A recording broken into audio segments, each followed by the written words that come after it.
নমস্কার বন্ধুরা, বাংলার বাগানে আপনাদেরকে স্বাগত। আপনারা সবাই নিশ্চয়ই ভালো আছেন, আর গাছকে ভালো রাখার জন্য আপনাদেরকেও ভালো থাকতে হবে। তো দেখুন, আপনাদের সবার প্রিয় বাংলার বাগানে এই গরমের মধ্যেও কিন্তু এই সুন্দর রঙের গোলাপ ফুলগুলো কিন্তু অলরেডি ফুটতে শুরু করে দিয়েছে। দেখেছেন, কালারটা কিন্তু দুর্দান্ত এসছে, পুরো ডিপ মানে অরেঞ্জ এবং রেড মিক্সড করা আছে এই গোলাপের রঙে। দেখেছেন, আপনারা সবাই নিশ্চয়ই দেখেই বুঝতে পারছেন। পাশেই দেখুন আরেকটি কুঁড়ি রয়েছে এই গাছ থেকে। দেখেছেন, এই কুঁড়িও মানে বড় হবে আস্তে আস্তে, তারপরে ফুটবে। যদিও এখন মানে গরম পড়ে গেছে, সেই জন্য শীতে যেরকম বড় বড় মানে একদম থোকা থোকা আর কি গোলাপ পেয়েছিলাম, বড় বড় সাইজে, বড় বড় আকারে আর কি, সেই বড় বড় আকারের গোলাপ কিন্তু এখন আপনারা খুব সহজে পাবেন না, কারণ এখন কিন্তু খুব গরম পড়তে শুরু করে দিয়েছে। আর এই গরমে কিন্তু গোলাপ গাছের পরিচর্যা করতে হয় একটু অন্যরকমভাবে। তো দেখুন, আমার এখানে যতগুলি গোলাপ গাছ রয়েছে, সমস্ত গোলাপ গাছেই কিন্তু কম বেশি কুঁড়ি আসতে শুরু করে দিয়েছে। দেখেন আপনারা, এই দেখুন এখানে আরেকটি কুঁড়ি কিন্তু এসেছে অলরেডি গোলাপের। দেখেছেন, ছোট্ট একদম। দেখেন এখানে এই যে হলুদ রঙের গোলাপ ফুলগুলি ফুটেছে, দেখছেন সাইজগুলি কিন্তু ছোট ছোট।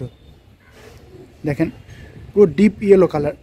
তো এই গরমের মধ্যেও কিন্তু আমি একটু অন্যরকমভাবে পরিচর্যা করে এই সমস্ত গোলাপ গাছগুলি থেকে নতুন নতুন ব্রাঞ্চ বার করতে পেরেছি, এবং কিছু কিছু গাছে কুঁড়িও চলে এসেছে অলরেডি।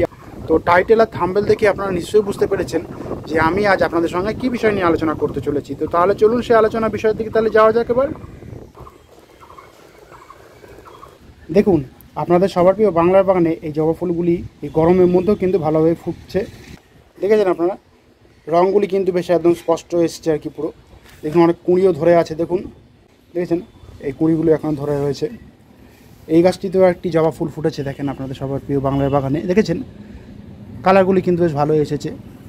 তো অনেকের বাগানে কিন্তু এই সময় মানে এই গরমকালে, অর্থাৎ এই পরিস্থিতিতে যে পরিমাণে তাপপ্রবাহ চলছে, সেই তাপপ্রবাহের মধ্যে কিন্তু জবা গাছের সবথেকে বড় সমস্যা হলো কুঁড়ি ঝরে পড়া এবং পাতা হলুদ হয়ে যাওয়া। কিন্তু সবথেকে বেশি পরিমাণে যেটা হয় সেটা হলো কুঁড়ি ঝরে পড়া। মূলত এর পেছনে বেশ অনেক কটাই কারণ রয়েছে। আমি সম্পূর্ণ বিষয়টি নিয়ে আপনাদের সঙ্গে সবিস্তারে আলোচনা করব আজ। ভিডিওটিকে স্কিপ করবেন না, তাহলে আপনারা অনেক কিছু জানতে পারবেন না ভালোভাবে। তো জবা গাছের ক্ষেত্রে এই সময়, বিশেষ করে এই গরমের মধ্যে, মানে আমাদের যেখানে প্রায় 38 থেকে 40 ডিগ্রি টেম্পারেচার থাকছে কখনো কখনো কোনো দিন, এবং কোনো দিন আবার প্রায় 40 পার হয়ে যাচ্ছে একদম দুপুরের দিকে, মানে সেখানে 41, 42, 43ও হয়ে যাচ্ছে। সেই টেম্পারেচারের মধ্যে কিন্তু জবা গাছের কুঁড়ি হলুদ হয়ে যাচ্ছে, অনেকে কুঁড়ি ঝরে পড়ছে, কুঁড়ি শুকিয়ে যাচ্ছে এবং পাতাও হলুদ হয়ে ঝরে পড়ে যাচ্ছে। তো এই যে জবা গাছের ক্ষেত্রে যে সমস্যাগুলি হচ্ছে, সেই সমস্যাগুলি নিয়ে আমি আজ আপনাদের সঙ্গে আলোচনা করব। তো মূলত এর পেছনে 4 থেকে 5টি কারণ রয়েছে। প্রথম যে কারণটি আমি আপনাদেরকে বলবো সেটি হলো জল প্রয়োগ করা। দেখুন, আমরা রেগুলারলি কিন্তু বাগানে অন্যান্য গাছগুলিতে জল প্রয়োগ করছি, সেই গাছগুলি থেকে কিন্তু একটু অন্যরকমভাবে মানে সম্পূর্ণ আলাদাভাবে কিন্তু জবা গাছগুলিতে জল প্রয়োগ করতে হবে। দেখুন, জবা গাছগুলি কিন্তু সবসময় একটা ভেজা ভেজা ভাব পছন্দ করে, অর্থাৎ মাটিতে ময়েস্ট যে ভাবটা, সে ভাবটা কিন্তু বেশি পছন্দ করে এই জবা গাছ। তো দেখেন, গতকাল বিকালে কিন্তু আমি এই জবা গাছগুলিতে জল দিয়েছিলাম। আজকে সকালেও কিন্তু আমি এখনও জল দিইনি, যেহেতু এখন খুবই গরম পড়ছে। আমি প্রত্যেক দিন আমি করছি কি, জবা গাছে প্রত্যেকদিন সকালে কিন্তু আমি জল দিচ্ছি না, মাটি না শুকালে। আমি করছি কি, একদম বিকালের দিকে মানে সূর্য অস্ত যাওয়ার পরে এই টব ভরে আর কি জল দিচ্ছি, মানে টব পুরো ভর্তি ভর্তি করে না, যে পরিমাণে আমি আগে জল দিতাম ঠিক সেই পরিমাণেই আমি জল দিচ্ছি। আর আমার গাছও কিন্তু সারাদিন কিন্তু টানা রোদে থাকছে। আর এই গাছের মাটি এমনভাবে তৈরি করতে হবে যাতে টবের মাটিতে সবসময় ময়েস্ট ভাবটা বজায় থাকে, এবং অতিরিক্ত যদি জল হয়, সেই জল যেন ড্রেনে জলদি বেরিয়ে যেতে পারে। আপনারা জবা গাছের জন্য কিন্তু এই ধরনের মাটি বানাবেন, যাতে গাছের গোড়ায় জল দাঁড়াতে না পারে, সেরকমভাবে মাটি আপনারা তৈরি করবেন। তার সঙ্গে সঙ্গে এই প্রচণ্ড গরমে জবা গাছের পাতাগুলি যাতে সানবার্ন না হয়ে যায়, সেদিকেও কিন্তু আমাদেরকে খেয়াল রাখতে হবে। সেই জন্য আমাদেরকে করতে হবে কি, প্রত্যেক দিন বিকালের দিকে সূর্য ডুবে যাওয়ার পরে স্প্রেয়ার বা ঝাঁঝরি দিয়ে কিন্তু সম্পূর্ণ গাছটিকে পুরো স্নান করিয়ে দিতে হবে, যাতে জবা গাছগুলির মধ্যে হিউমিডিটিটা বজায় রাখতে পারে ভালোভাবে। এটা কিন্তু আমাদেরকে অবশ্যই করতে হবে। তাহলে দেখবেন আপনাদের বাগানে যে জবা গাছগুলি রয়েছে, সেই জবা গাছগুলি কিন্তু সুন্দর ও সতেজ থাকবে। এরপরে দ্বিতীয় কারণ হিসেবে আমি যেটাকে বলবো, দেখেন এই জবা গাছগুলিতে কিন্তু কতগুলি কুঁড়ি এসেছে দেখেন, দেখেছেন? কিন্তু এই এতগুলো কুঁড়ির মধ্যেও কিন্তু কুঁড়ি ঝরে পড়ছে। তো এটা কেন হচ্ছে? এটা মূলত ওয়েদার প্রবলেমের জন্য এই সমস্যাটা জবা গাছে হয়ে থাকে। কারণ জবা গাছ কিন্তু খুব সেনসিটিভ গাছ এবং আবহাওয়ার তারতম্যকে কিন্তু এই গাছ খুব সহজেই অনুভব করতে পারে, অর্থাৎ বুঝতে পারে। আর এর জন্য কিন্তু শুধুমাত্র যে কুঁড়ি ঝরে পড়ে তা নয়, এর সঙ্গে সঙ্গে দেখেন, আপনারা দেখে বুঝতে পারছেন হয়তো, দেখেন আপনারা দেখে বুঝতে পারবেন গাছের পিছন দিকে একটা দেখেন পাতা, এই দেখেন হলুদ হয়ে গেছে, পুরো পুরো হলুদ বর্ণের হয়ে গেছে, দেখেছেন? পুরো সম্পূর্ণ পুরো হলুদ বর্ণের হয়ে গেছে এরকম। এবং পাতা, এই পাতা হলুদ হওয়ার সঙ্গে সঙ্গে কিন্তু ঝরে পড়ে যায়। কিন্তু যখন এই একই রকম তাপমাত্রা থাকে তখন কিন্তু এই কুঁড়ি ঝরা, পাতা হলুদ হয়ে যাওয়া, পাতা হলুদ হয়ে ঝরে পড়া, এই সমস্যাগুলি কিন্তু আমরা দেখতে পাবো না।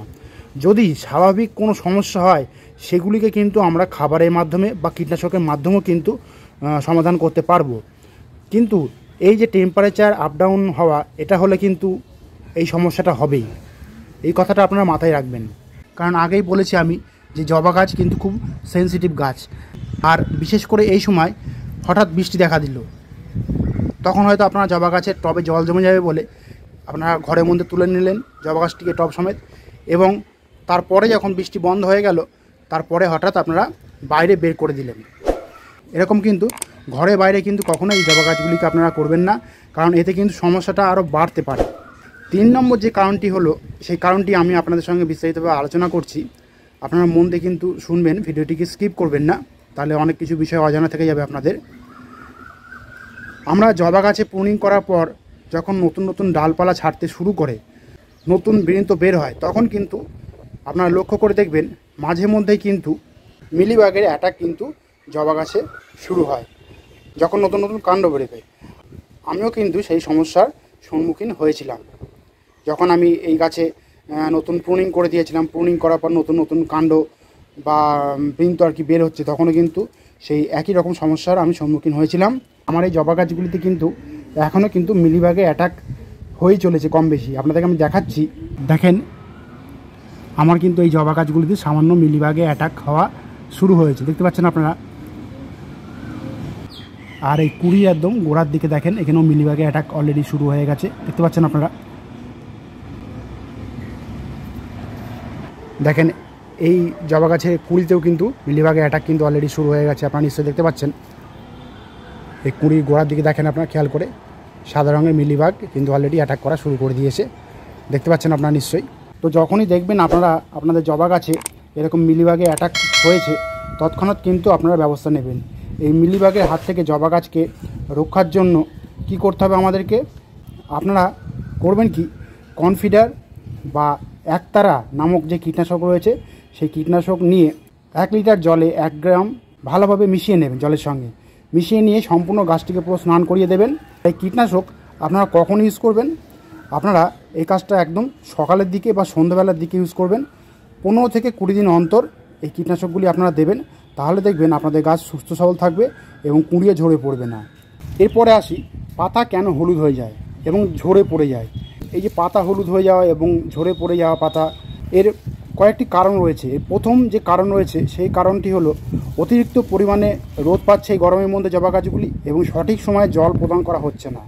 দ্বিতীয় কারণটি হলো গাছ প্রয়োজনের থেকে বেশি জল পাচ্ছে, তাহলে কিন্তু এই সমস্যাটা হতেই পারে স্বাভাবিক কথায়। এবং তৃতীয় যে কারণটি হলো ম্যাগনেসিয়ামের ঘাটতি হয়েছে আপনাদের জবা গাছে। যদি কখনো দেখেন আপনার জবা গাছ প্রখর রোদে রয়েছে কিন্তু টবের মাটি শুকনো খটখটে হয়ে গেছে, মানে আমার যেরকম মাটি ভিজে আছে এরকম মাটি ভিজে আপনাদের নেই, শুকনো খটখটে হয়ে গেছে, তাহলে কিন্তু জবা গাছের পাতা কিন্তু দেখবেন আপনারা এরকম হলুদ হয়ে যাচ্ছে, দেখবেন, দেখেছেন? এরকম আপনারা দেখেন এরকম হলুদ হয়ে যাবে, পুরো মানে একদম পরিষ্কার টকটকের হলুদ রঙ। আবার অনেকে আছেন তারা টব ভর্তি করে জল দিয়ে ফেলেন, মানে জলের যে পরিমাপটা সেই পরিমাপটা তারা মানেন না, নিজেদের খুশি মতো তারা জল দিয়ে দেন। এর ফলে হয় কি, অনেক সময় ড্রেনেজ হোল দিয়ে সেই জলটা বেরিয়ে যেতে পারে না, ড্রেনেজ হোল কোনো কারণে বন্ধ হয়ে যেতে পারে। এর ফলে হয় কি, জবা গাছের এই টবের মাটি পুরো একদম জ্যাবে ভিজে থাকে, তাহলে কিন্তু জবা গাছের পাতা এরকম হলুদ হয়ে যেতে পারে। আর যদি কখনো দেখেন এরকম টকটকে হলুদ হয়ে যাচ্ছে, তাহলে বুঝবেন সেটা ন্যাচারাল কোনো কারণে কিন্তু হচ্ছে। আর যদি কখনো দেখেন পাতার শিরাগুলি এরকম সবুজ হয়ে যাচ্ছে এবং পাতার শিরার বাইরের অংশগুলি হলুদ বর্ণের হয়ে গেছে, তাহলে আপনারা কিন্তু সেই সিমটম দেখে বুঝতে পারবেন আপনার এই গাছে কিন্তু কিছু সমস্যা হচ্ছে, মানে কোনো কিছু অভাব হচ্ছে। এই সিমটমটা দেখে আপনারা বুঝতে পারবেন যে আপনাদের জবা গাছে কিন্তু ম্যাগনেসিয়ামের অভাব হয়েছে অলরেডি। দেখেন আমার এই জবা গাছে এই পাতাগুলি দেখেন এই একই রকম সিমটম দেখা দিয়েছে, দেখেছেন অনেক দিন এই গাছে ম্যাগনেসিয়াম সালফেট স্প্রে করা হয়নি। তো এরকম সিমটম দেখলেই কিন্তু আপনারা আপনার জবা গাছে ম্যাগনেসিয়াম সালফেট কিন্তু স্প্রে করে দেবেন। 2 গ্রাম পার লিটার জলে গুলে সমগ্র গাছটিকে স্নান করিয়ে দেবেন। এটা করবেন মাসে একবার। অথবা আপনারা যখন গাছে মিক্সড খাবার দেবেন তখন সেই খাবারের সঙ্গে কিন্তু ম্যাগনেসিয়াম সালফেট মিশিয়ে মাটিতে দেবেন। তাহলে দেখবেন এই সমস্যা থেকে আপনার জবা গাছগুলি কিন্তু মুক্তি পাবে খুব সহজেই। তো আমি যে কেয়ারগুলি আপনাদেরকে বললাম, আপনারা আপনাদের জবা গাছে এই কেয়ারগুলি কিন্তু এখন থেকেই শুরু করে দেন। আপনারা যদি চান আপনাদের জবা গাছ এরকম প্রাণবন্ত সবুজ থাকবে, ফুল ফুটবে এবং সমস্ত গাছে প্রচুর সংখ্যায় কুঁড়ি আসবে এবং কোনো কুঁড়ির বৃন্ত হলুদ থাকবে না এবং প্রত্যেকটি কুঁড়ি সুন্দরভাবে পরিস্ফুটিত হবে, তার সঙ্গে সঙ্গে বলতে পারি যে এই জবা গাছে কোনো পাতা আর কিন্তু হলুদ হবে না। তো অবশ্যই আজ থেকে শুরু করে দেন এই পরিচর্যাগুলি, যেগুলি আমি আপনাদের সঙ্গে আলোচনা করলাম। আপনাদের জবা গাছগুলিও থাকবে সবুজ ও সতেজ এবং সুন্দরভাবে বৃদ্ধি পাবে এবং পাবেন আপনারা গাছ ভর্তি করে প্রচুর সংখ্যায় জবা ফুল। তো বন্ধুরা আজ এই পর্যন্তই। আর যদি কোনো কমেন্ট থাকে তাহলে কিন্তু বাংলার বাগানকে জানাতে ভুলবেন না, কারণ বাংলার বাগান সবসময় আপনাদের পাশে ছিল, আছে এবং থাকবে। আর আমার এই ভিডিওটি যদি আপনাদের ভালো লাগে তবে লাইক করবেন, গাছপ্রেমী বন্ধুদের মধ্যে শেয়ার করবেন এবং আমার চ্যানেলটিকে সাবস্ক্রাইব করে বেল আইকনটিকে প্রেস করে অল নোটিফিকেশনটিকে প্রেস করে রাখবেন, যাতে নিত্য নতুন ভিডিওগুলি আপনাদের কাছে খুব সহজেই পৌঁছে যেতে পারে।